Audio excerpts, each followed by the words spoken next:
Hello, today there is a TEDx event at NTU on ripple effect, and this is the NTU auditorium, sitting capacity of 100 people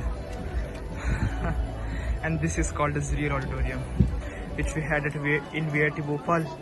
It was just a joke, nothing else. This is the balcony seat.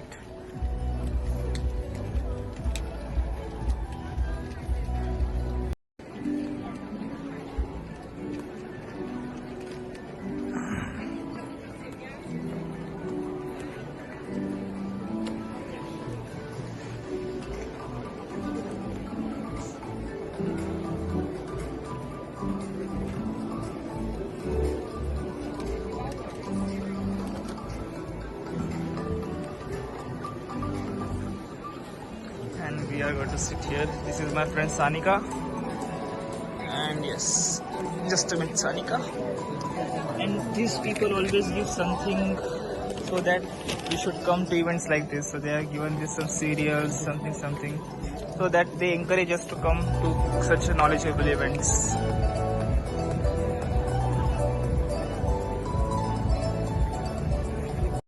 Events are held every year in 170 countries. It's a remarkable thing. TEDx events are self-organized under a license from TED, a non-profit organization devoted to discovering and sharing powerful ideas in the form of TED Talks. It's not TED itself, but your local TEDx team of volunteers that has done all the work to put on today's event, including booking all of the speakers. It's this team's ideas, dedication and time that have made this possible. We really hope today's program sparks an exciting conversation. This is a day for curiosity and for skepticism, for inspiration and for action. The more you enter into it, the more you will take out. And now, on with the show.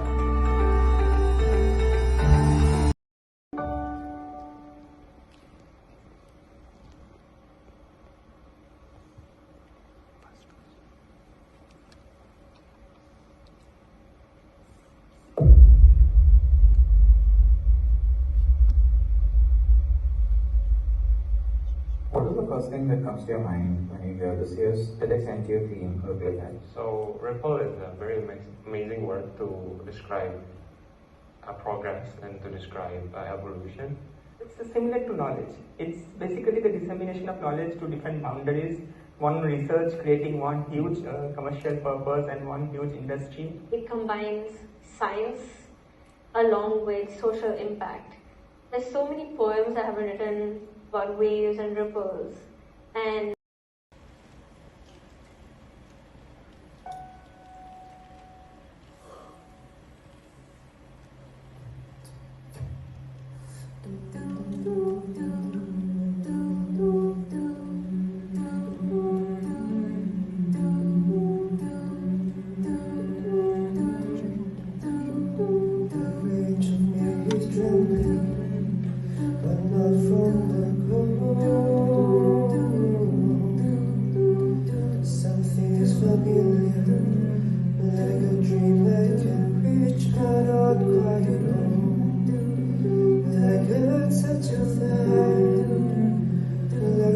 I've always known, I'm a right man. It feels like I have always been a thorn true, cold secrets deep inside. You have secrets too, but you don't have to hide.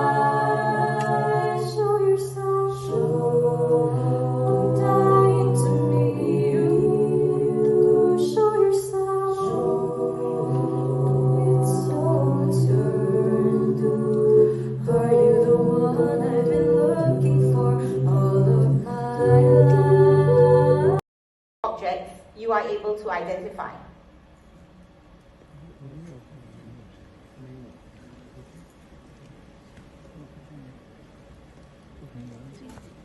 Now, close your eyes and try to remember all the blue objects that you have spotted.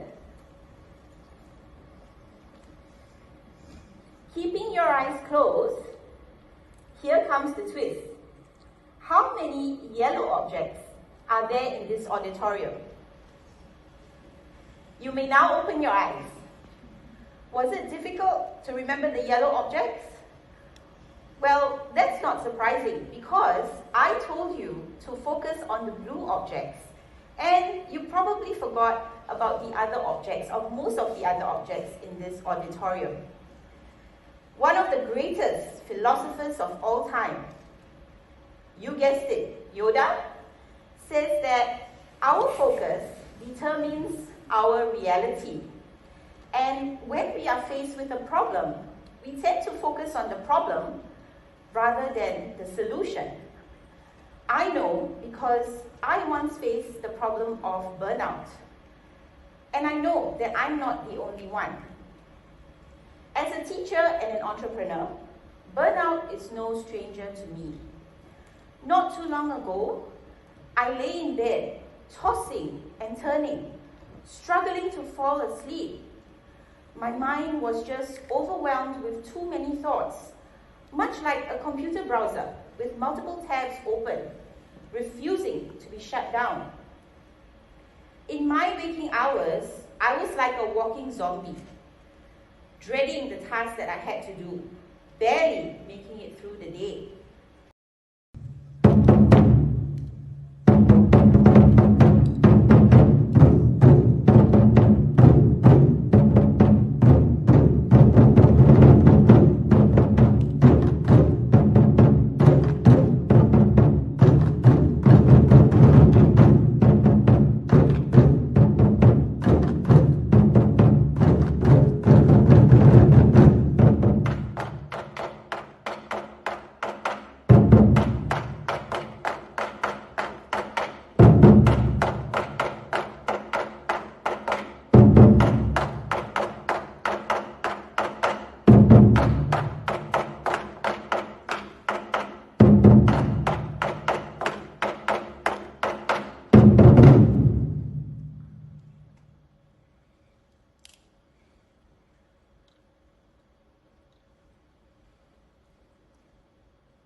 CRISPR? And of course, I answered, genetic modification for fruits and vegetables. And then she said, no, Mom, humans. Oh. Hey, Mom, if you had a chance, would you have used CRISPR on your children so they will not die of cancer? And that question took me aback.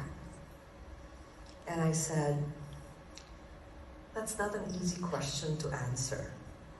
And then she rolls her eyes, looks at me and says, it's just a yes or no, Mom. And I really struggled answering the question, but I think I managed to say, well, if and when that happens, will the technology be available to everyone? And I mean everyone, even those who are underprivileged? Or will that technology only be available to those who could afford it? And then I saw her face. She was so disappointed in my answer. She looked away.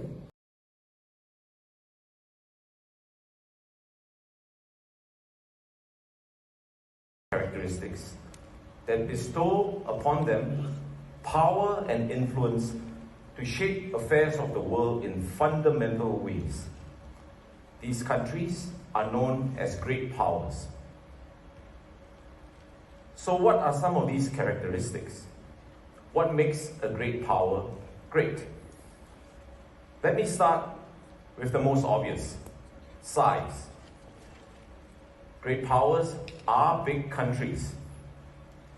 So if you look at the map, you will see we are talking about Russia, China, the United States, India, Brazil, Canada, Turkey, the list goes on. But size is not the only factor. There is also location. Consider China. China has 14 land borders and multiple maritime borders with its neighbors. The United States has 2 land borders with Canada and Mexico, and it is surrounded by 2 large bodies of water called the Atlantic Ocean and the Pacific Ocean. Now, why does this matter, you may ask? For one simple reason: security. You see, for long periods of its history, China